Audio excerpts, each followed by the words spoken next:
আজকে সে দেশ থেকে পালায় গেছে গা। হ্যাঁ, সে বেঁচে গেছে গা। আর না ছাত্র জনতা তারা গুটি গুটি করা হয়তো তার বাপের লাশটা তো দেশে পড়া ছিল, তার লাশটা খুঁজে পাওয়া যেত না। আমরা তিক্ত বিরক্ত এক ধরনের এই সংবিধান নিয়ে।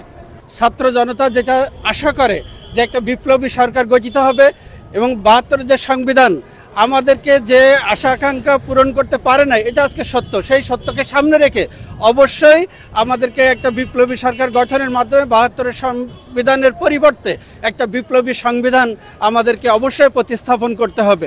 আমরা যখন ৭১ স্বাধীন হই, পাকিস্তানের মাধ্যমে, পাকিস্তানের অত্যাচার থেকে মুক্ত হয়েছি আমরা, তো ৭২ একটা সংবিধান চালু হয়।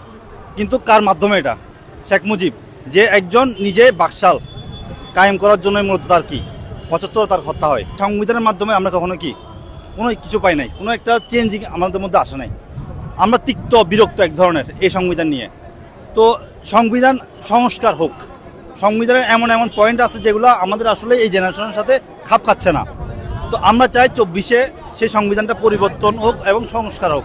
জুলাই বিপ্লবের যে আশা আকাঙ্ক্ষা, সেটা আশা আকাঙ্ক্ষাটা এখনো পর্যন্ত মনে হয় বাস্তবায়ন হয় নাই। জনগণ, ছাত্র জনতা যেটা আশা করে যে একটা বিপ্লবী সরকার গঠিত হবে এবং ৭২ যে সংবিধান আমাদেরকে যে আশা আকাঙ্ক্ষা পূরণ করতে পারে না, এটা আজকে সত্য। সেই সত্যকে সামনে রেখে অবশ্যই আমাদেরকে একটা বিপ্লবী সরকার গঠনের মাধ্যমে ৭২ সংবিধানের পরিবর্তে একটা বিপ্লবী সংবিধান আমাদেরকে অবশ্যই প্রতিস্থাপন করতে হবে এবং সেখানে যে এই বাংলাদেশে বসবাসকারী সকল ধর্ম, বর্ণ, গোত্র নির্বিশেষে সবার সহাবস্থান নিশ্চিত করতে হবে।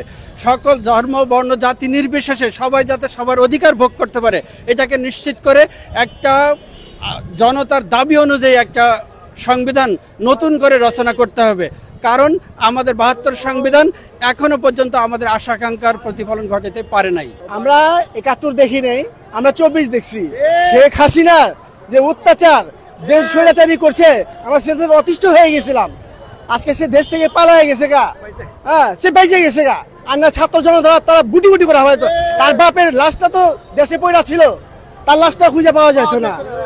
আপনি ইন্ডিয়ার বৈশাখে আংলাংলি করতেছেন, সংখ্যালঘুর উপরে হামলা হচ্ছে না, সংখ্যালঘুর উপরে হামলা হয়েছে আপনাদের আমলে বেশি হয়েছে।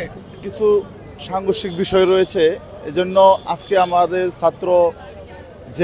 ছাত্র যুবক যারা আজকে সমাবেশ ডেকেছে, বৈষম্য ছাত্র, আমরা গার্জিয়ান হিসাবে আমাদের সন্তানরা আজকে রাজপথে রক্ত দিয়েছে।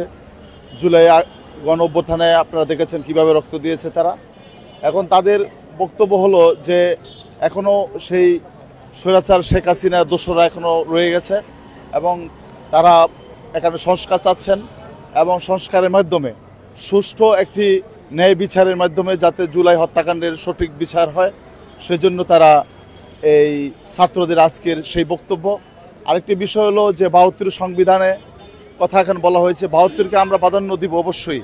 সেটার জন্য আমরা স্বাধীনতা হয়েছে, রক্ত দিয়েছে, সেজন্য আমরা মুক্তিযোদ্ধাদেরকেও স্মরণ করি এবং আমাদেরকে জুলাইয়ের যে হত্যাকাণ্ড তাদেরকেও আমাদের স্মরণ করতে হবে, তাদেরকেও প্রাধান্য দিতে হবে এবং সবাইকে মিলে একটি সুন্দর দেশ গঠনে আমরা সামনে এগিয়ে যাব, সেই পথে আমার